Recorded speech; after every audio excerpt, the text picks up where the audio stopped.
Hello everyone, welcome to back my YouTube channel Master Coaching. Friends, इस वीडियो में पढ़ेंगे हम क्लास 12 की इंग्लिश और क्लास 12 की इंग्लिश का चैप्टर नंबर फर्स्ट है सप्लीमेंट्री का द थर्ड लेवल। और इस चैप्टर के पढ़ेंगे सारे के सारे शॉर्ट आंसर्स जो काफी इंपॉर्टेंट है एग्जाम के लिए। केवल आपको यही तैयार करने हैं एग्जाम के लिए। और समझते हैं इसका ट्रांसलेशन कैसे करते हैं इंग्लिश से हिंदी में।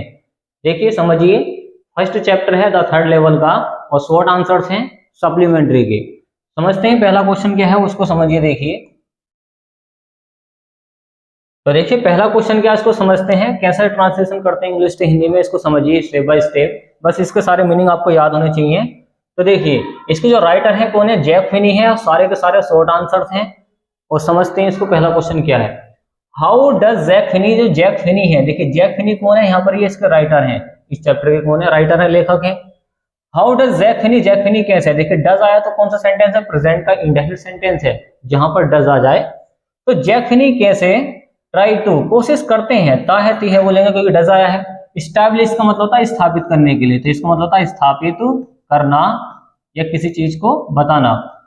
द रियलिटी, सच्चाई को, तो ये सच्चाई को कैसे स्थापित करते हैं, कैसे बताते हैं, कैसे समझाते हैं पब्लिक को। Of the grand central station, की ग्रैंड सेंट्रल स्टेशन है कहाँ पे, न्यूयॉर्क, न्यूयॉर्क में। और न्यूयॉर्क कहाँ पर है, अमेरिका में है। तो इसका आंसर समझे, आंसर क्या है, द प्रेसिडेंट्स, मतलब प्रेसिडेंट्स का मतलब होता है अध्यक्ष। यहाँ पर अध्यक्ष वैसे राष्ट्रपति भी होता है। The presidents of the New York, New York के यहाँ पर बोले गए प्रेसिडेंट है न्यूयॉर्क सेंट्रल के, एंड द न्यूयॉर्क, और न्यूयॉर्क के, न्यू हेवन और न्यू हेवन के, एंड हेडफोर्ड रेलवेज की। इन्होंने अफर्म का मतलब होता है स्वीकार कर लिया है, इसका मतलब होता है स्वीकार करना। क्या होता है, स्वीकार करना। इन्होंने स्वीकार कर लिया है। देखिए समझिए ध्यान से, ये जो प्रेसिडेंट्स हैं इनको बोलते हैं अध्यक्ष। और अध्यक्ष कहाँ कहाँ के बैठेंगे, न्यूयॉर्क सेंट्रल के बैठे हैं, न्यूयॉर्क के बैठे हैं, और न्यू हेवन के बैठे हैं, और हेडफोर्ड के बैठे हैं। इन्होंने रेलवेज के सारे अध्यक्ष इन्होंने स्वीकार कर लिया है डेट की there are only two levels, की केवल दो ही लेवल्स हैं, दो ही स्तर हैं। कहां पर, ग्रैंड सेंट्रल स्टेशन के। आगे है levels of grand central station, grand central station के न्यूयॉर्क फर्स्ट ट्रेन। देखिए न्यूयॉर्क की जो फर्स्ट ट्रेन से जो तेज चलने वाली ट्रेन है, लाइक द 20th सेंचुरी, जो 20वीं शताब्दी की ट्रेन है, मतलब एक्सप्रेस ट्रेन है, वो कहां से निकल कर जाती हैं, वो leave from the first level, वो पहले वाले स्तर से चलती हैं। फर्स्ट लेवल का मतलब पहले वाले स्तर से वो निकल के जाती हैं, चलती हैं।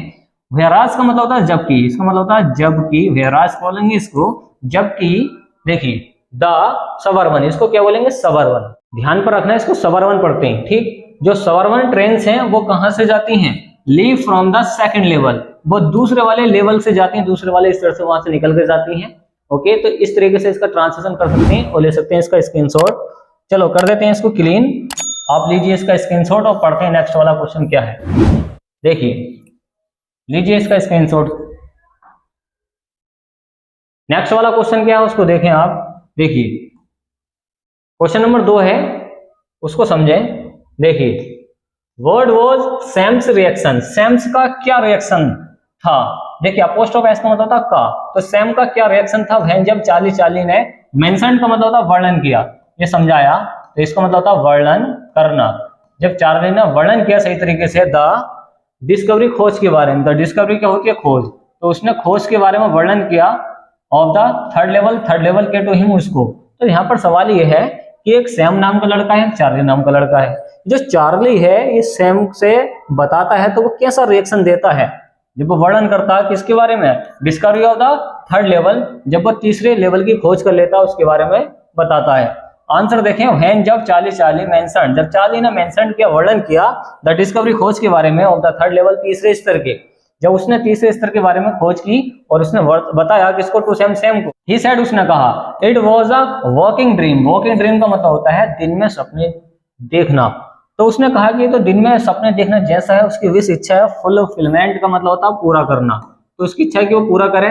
सैम ने कहा चार्ली से वॉज अनहैप्पी, सैम ने कहा कि चार्ली क्या है, ना खुश है, ना खुश, इसको बोलते हैं ना खुश, अनहैप्पी है। ऑफ हिज प्रेजेंट लाइफ, उसकी वर्तमान की जिंदगी से, इसका मतलब होता है वर्तमान की जिंदगी, उसकी जो वर्तमान की जिंदगी है वो उससे क्या है, ना खुश है। आगे समझे। ही वांटेड, वह चाहता था, ही वांटेड, वह चाहता था, टू एस्केप, फरार होना, या बचकर निकलना, बचकर निकलना, बचकर निकलना, ठीक, याद रखना एस्केप का मतलब। देखिए ही वांटेड, वह चाहता था टू स्केप होना, बच कर निकलना, दिस रियलिटी सच्चाई से, तो भाई सच्चाई से बाहर निकलना चाहता था, वो शॉक्ड हो गया था जब उसने सोचा कि तीसरा लेवल भी है यहाँ पर, तो इसके बारे में बताया गया है। और उसने ये तक का माना कि तो सिर्फ दिन में सपने देखने जैसा है, इस टाइप से इसका वर्णन किया गया है। चलिए आप ले सकते हैं इसका स्क्रीनशॉट, हम कर देते हैं इसको क्लीन। चलिए लीजिए इसका स्क्रीनशॉट। देखिए क्वेश्चन नंबर 3 क्या है उसको समझे आप। देखिए क्वेश्चन नंबर 3 क्या है, देखिए क्वेश्चन है कि where did Charlie stray, where did Charlie, Charlie कहाँ, वेयर का मतलब होता है कहाँ, चार्ली कहाँ, स्ट्रे मतलब भटक गया था, इसका मतलब था खो जाना या भटक जाना। व्हेन जब ही गॉट लॉस्ट, जब वो खो गया था, गॉट लॉस्ट का मतलब होता है खो जाना, का मतलब होता है खो जाना, जब वो खो गया था at the grand central station, जो ग्रैंड सेंट्रल जो स्टेशन था उसमें वो खो गया था, भटक गया था। आंसर देखें, व्हेन जब चार्ली गॉट लॉस्ट खो गया था, जब चार्ली खो गया था, वंस एक बार, he got into a tunnel, एक बार वो सुरंग में चला गया, टनल का मतलब होता है सुरंग, तो वो कहाँ चला गया, सुरंग में चला गया था। अबाउट, अबाउट को मतलब यहाँ पर निकलेगा लगभग, लगभग वो जो सुरंग थी 1 माइल, इसको बोलेंगे 1 माइल, माइल का मतलब होता है मील, वो 1 किलोमीटर या फिर 1 मील लंबी थी, क्या थी वो, लंबी थी, लॉन्ग थी। एंड केम आउट, अब वो बाहर को आया वहां से, इन द लॉबी, लॉबी में, ऑफ द रूजवेल्ट होटल, इसको होटल बोलते हैं, एक रूजवेल्ट होटल है, वो वहां पर बाहर आ चुका है, आ गए हैं। अनदर टाइम, दूसरे टाइम पर, अनदर टाइम दूसरे टाइम पर, ही केम अप, ही केम अप वह बाहर आया, इन एन ऑफिस, ऑफिस की बिल्डिंग में, ऑन 46 मतलब 46वीं क्या थी वो, स्ट्रीट गली थी, मतलब देखो ये एक ऑफिस में आ चुका है। देखिए वोवेल से पहले इसको एन, वोवेल से पहले क्या आता है, एन आता है, तो एन ऑफिस बिल्डिंग, एक ऑफिस की बिल्डिंग में आ चुका है, ऑन 46 मतलब 46वीं क्या थी वो, स्ट्रीट थी, गली थी, 3 ब्लॉक्स अवे, तो मतलब 3 ब्लॉक्स थे उसके अंदर, उस बिल्डिंग के अंदर, तो वो वहां पे आ चुका है। चलिए ले सकते हैं आप इसका भी स्क्रीनशॉट, कर देते हैं इसको क्लीन।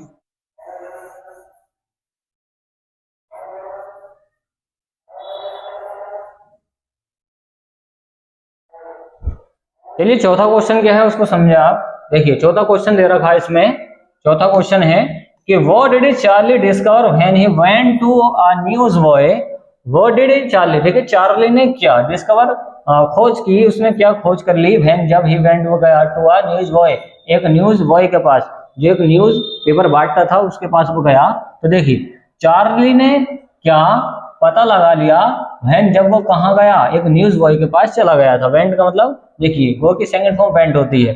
आंसर देखें, व्हेन जब चार्ली वेंट चला गया टू अ न्यूज बॉय, एक न्यूज बॉय के पास, ही फाउंड उसने पाया क्या, कि ही वाज सेलिंग, वह बेच रहा था, ही वाज सेलिंग वो बेच रहा था, द वर्ल्ड, देखिए द वर्ल्ड नाम का एक अखबार बेच रहा था, डेटेड जून, और उस पर डेट पड़ी हुई थी 11 जून की, और 1894 का क्या था वो न्यूज़पेपर था, और न्यूज़पेपर का नाम था द वर्ल्ड। आगे है देखिए द लीड स्टोरी, उसकी जो मेन स्टोरी थी, कहानी थी, ऑफ द पेपर, पेपर की, सेड, उसमें कहा गया था समथिंग कुछ, अबाउट प्रेसिडेंट क्लेवलैंड के बारे में। क्लेवलैंड कोई प्रेसिडेंट था उस टाइम पर, कब, 1894 में। तो 11 जून का ये पेपर था और पेपर का नाम था द वर्ल्ड। तो इसमें उसको जानकारी मिल गई थी, वहां जाने के बाद, न्यूज बॉय के पास जाने के बाद उसको जानकारी ही मिली थी, क्या, किसके बारे में, प्रेसिडेंट क्लेवलैंड के बारे में। तो इस तरीके से आप इसका भी ट्रांसलेशन कर सकते हैं और ले सकते हैं इसका भी स्क्रीनशॉट, और कर देते हैं इसको क्लीन। चलिए क्वेश्चन नंबर 5 क्या है उसको देखें। क्वेश्चन नंबर 5 है, देखिए वाई डिड चार्ली बाय, देखिए चार्ली ने क्यों, बाय का मतलब खरीदा, बाय का मतलब होता है खरीदना, क्या होता है खरीदना, तो उसने क्या खरीदा, ओल्ड करेंसी, तो उसने ओल्ड या पुरानी करेंसी क्यों खरीदी थी। नेक्स्ट डे, अगले दिन, नेक्स्ट डे का मतलब होता है अगले दिन। आंसर है Charlie had a will, Charlie की इच्छा थी कि टू विजिट, वो विजिट करे, जाए कहां पर, गर्ल्सवर्ग के अंदर। तो चार्ली की ये इच्छा थी, विल का मतलब यहाँ पे है इच्छा, कि वो गर्ल्सवर्ग में जाए। ही माइट गो देयर, वह वहां पर जा सकता था, फ्रॉम द 3rd लेवल, तीसरे स्तर पर। तो वो उसकी इच्छा थी कि वो गर्ल्सवर्ग जाए, वो गर्ल्सवर्ग में खोज हो चुकी है 3रे लेवल की, वो जाना चाहता है वहां से फ्रॉम द 3rd लेवल, तीसरे स्तर में, वेयर जहां ही नीडेड उसे जरूरत है, ओल्ड करेंसी, देखिए ओल्ड स्टाइल करेंसी मतलब पुरानी करेंसी को उसको जरूरत है वहां पर जाने के लिए। तो वाई खरीदने के लिए द टिकट, अब टिकट खरीदने के लिए उसको ओल्ड करेंसी की जरूरत है तो इस वजह से वो खरीद रही है। This is why he what, इसी कारण यह है क्योंकि ही वॉट उसने खरीदा, इसने इसलिए उसको खरीदा ओल्ड करेंसी को, तो इसलिए वह ओल्ड करेंसी को खरीदता है। तो इसका भी दे सकते हैं स्क्रीनशॉट, कर देते हैं इसको क्लीन। चलिए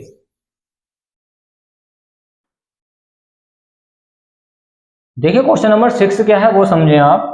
देखिए क्वेश्चन नंबर 6 है what contrast does Charlie offer to the psychiatrist diagnosis.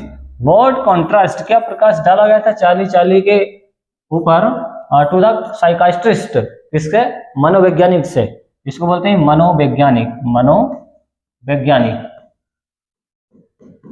इसको बोलते हैं मनोवैज्ञानिक। डायग्नोसिस उसने कैसा पता लगाया, इसका मतलब होता है बीमारी का पता लगाना, बीमारी का पता लगाना।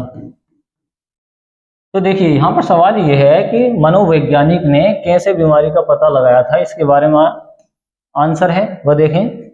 चार्ली कहता है, देखिए वर्मा कौन आ गया, एज प्रेजेंट का इंडेफिनिट है। चार्ली कहता है डेट हिज ग्रैंडफादर, उसके जो दादाजी हैं, दादाजी डिडंट नीड, उन्हें जरूरत नहीं थी, देखिए पास्ट का इंडेफिनिट है, डिडंट नीड आया है, तो डिडंट नीड का मतलब होता है जरूरत, क्या होती है जरूरत, उन्हें जरूरत नहीं थी। एनी रिफ्यूजी मतलब किसी भी शरण की उनको कोई जरूरत नहीं है। फ्रॉम रियलिटी होती है सच्चाई की। थिंग्स वर प्रेटी, चीजें उस टाइम पे खूबसूरत थी। नाइस एंड पीसफुल, क्या थी वो, देखिए चीजें उस टाइम पर क्या थी, प्रेटी थी, खूबसूरत थी और शांतिपूर्ण थी। पीसफुल का मतलब शांतिपूर्ण। इन हिज डेज, उनके दिनों में। येट फिर भी ही स्टार्टेड होना शुरू कर देता स्टैम्प कलेक्शन, स्टैम्प करना, किसका कलेक्शन, टिकटों का संग्रह करना उन्होंने स्टार्ट कर दिया था। प्रेसिडेंट रूजवेल्ट कलेक्टेड, जो प्रेसिडेंट थे रूजवेल्ट उन्होंने भी इकट्ठा करा। स्टैम्प्स टू, उन्होंने भी टिकटों का संग्रह करना शुरू कर दिया था, ठोका मतलब उन्होंने भी किया है। तो ये सारे के सारे शॉर्ट आंसर हैं, 6 केवल आपको यही तैयार करने हैं ओके इस चैप्टर से। चलिए आप ले सकते हैं इसका स्क्रीनशॉट ओके।